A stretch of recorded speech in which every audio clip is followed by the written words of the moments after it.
Welcome, this is Melinda Barlow, CZT, Certified Tangle Teacher, and another lesson out of the Primer book, Volume 1, by Rick Roberts and Maria Thomas, founders of Tangle.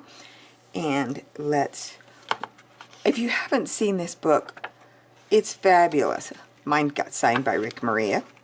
And I'm just going to flip through a few of the pages here so you can see. You get to a little description of Tangle and your basic table of contents, and they walk you through your very first tile. So if this is your first lesson, this is a great book. It walks you through your first tile. It walks through strings, the theory of string and why we do a string, shading, and there's no mistakes, and then there's lessons on more tangles, but we are concentrating on, let me pull those out, my tiles out, Lesson 7, Reticulas and Fragments. What are they and why do we use them? And I have just had a fabulous time rediscovering some of the basic tangles through the reticulas and fragments. And today's reticula is, I'm turn to the reticulas. I am going to use Reticula C3, and then I'm using Fragment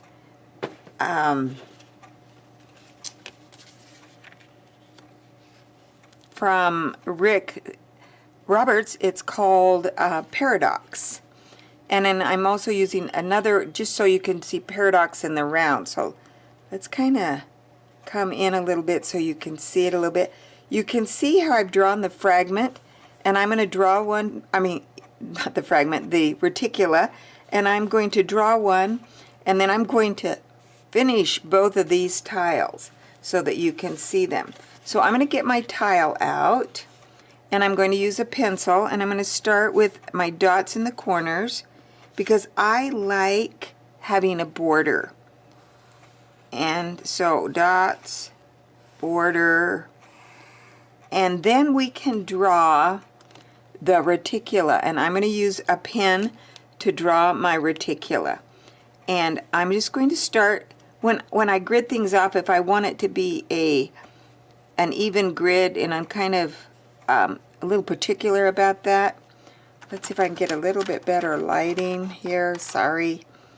And so I am going to have a friend of mine who was life flighted to the hospital in Salt Lake City, and I am getting little texts on my watch about praying for her. So we are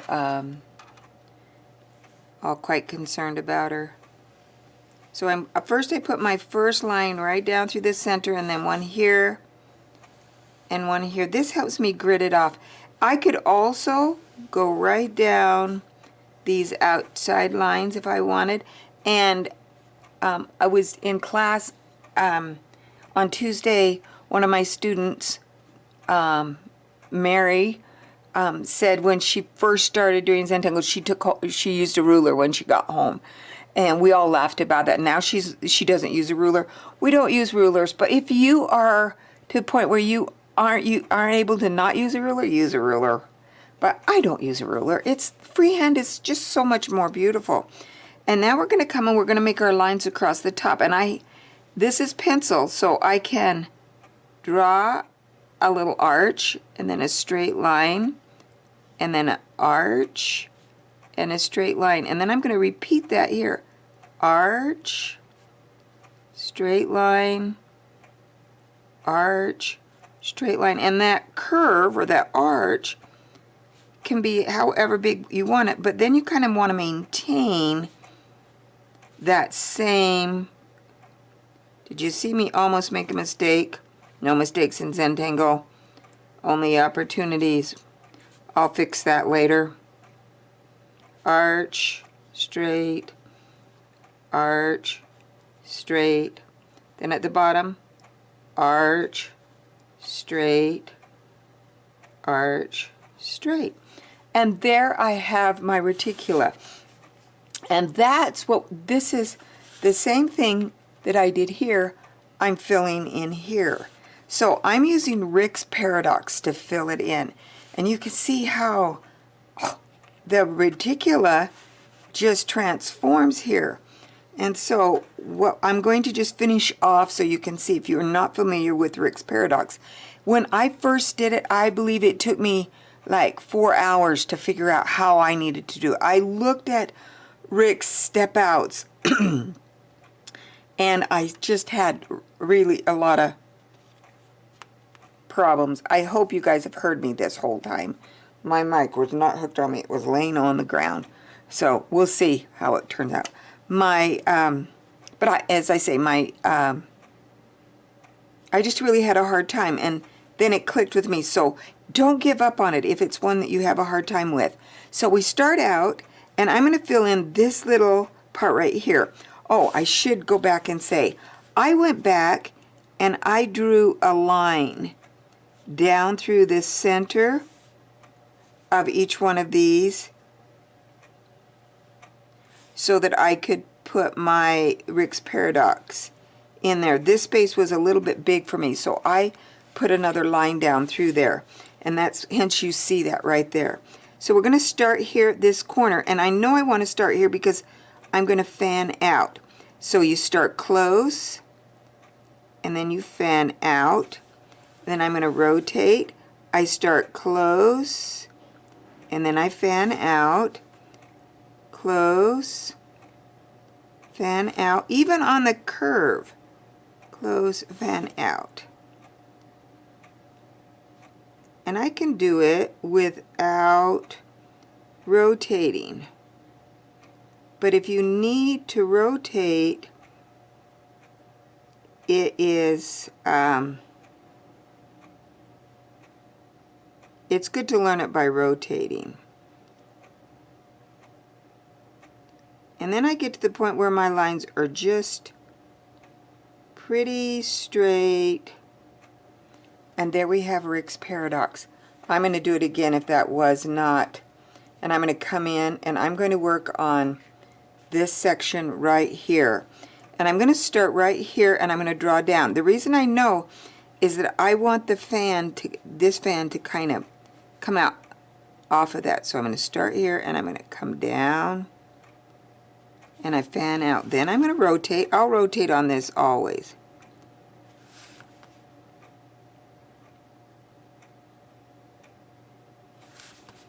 I could stay closer and then fan out near the end, but I'm just putting it on a little diagonal.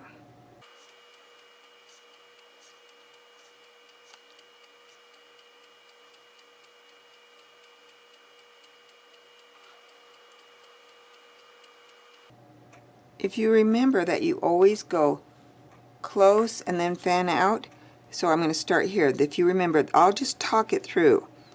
You're close down here, and as you draw up, you're going to fan out just a little tiny bit. Then you're going to be close, and then start fanning out. Close, and then just gradually move away from that line so that it's just a small diagonal. Close, fan out. Where I stopped here, that means I'm going to go close, fan out.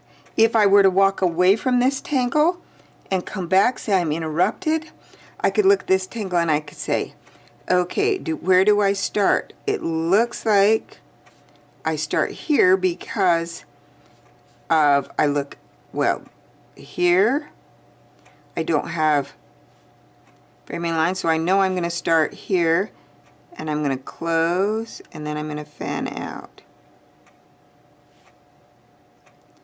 If you just remember to start somewhere where you are, where it is already fanned out, and then you start close and then you fan out, you won't make you will have it down. You won't make that what we call mistake. There's really no mistakes. And I like it when it's very close together. Those lines are not far apart, just a smidgen.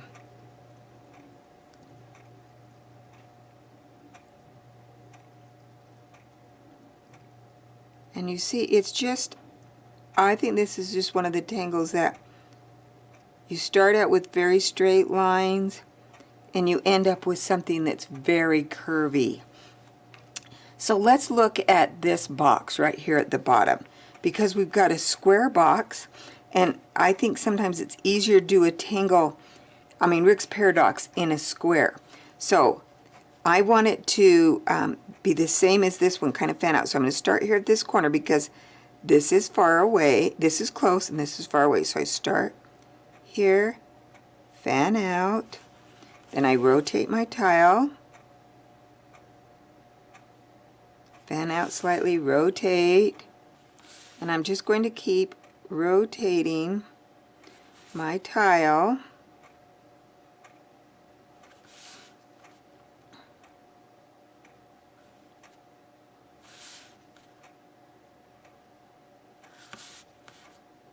And at first they kind of look a little strange, but if you think about what you're doing, you're just making another box inside of that box that's just slightly, slightly tilted. I hope I wasn't off the camera. I'll look to make sure I've rotated right on. Rotate again. Rotate again.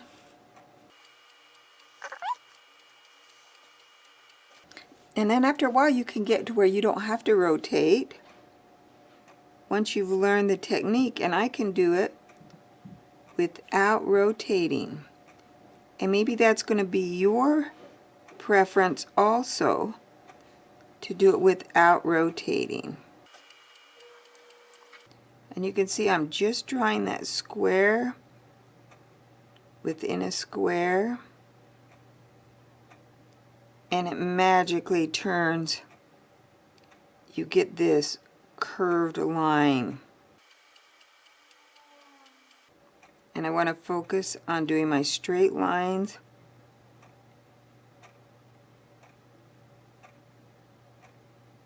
Not focus on anything else.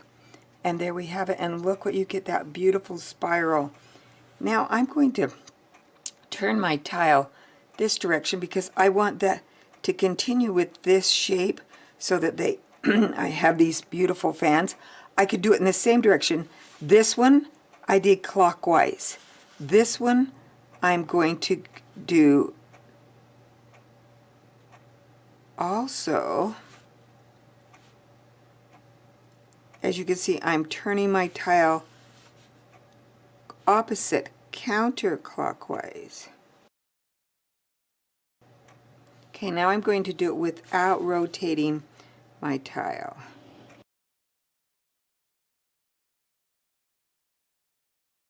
You see that box just getting smaller and smaller? And look what a beautiful design. You don't even see the shape of where we had it. And then I can finish those last two. But I'm going to come here to this round one. I have to scan out a little. And I'm just going to show you what I've had people ask how this is. All I did is grid it off, and so people ask, how do you do it? And they're round. And we're going to do the same thing. I'm just going to fill in these, and I'm going to do this top one. And I remember that it starts close and comes wide, and I just follow that curve.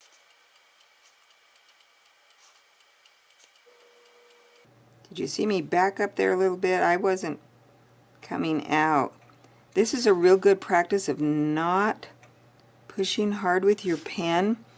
Hold that pen very, very light so you get a very fine line. And you're just doing a triangle instead of a square. Once you get down from that round a little bit, you can do a straighter line as my triangle gets smaller. I just do a straighter line.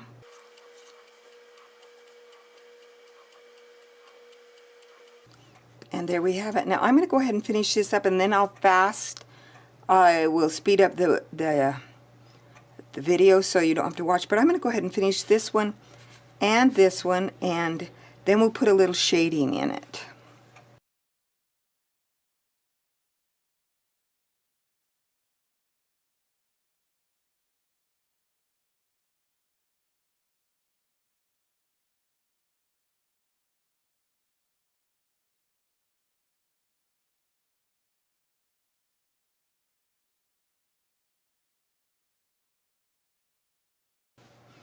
And I have one more to do, and I look at it, and even if I walk away, I could come back and I could know which direction I'm going, that I want to start here and fan out, or I can start here and fan out.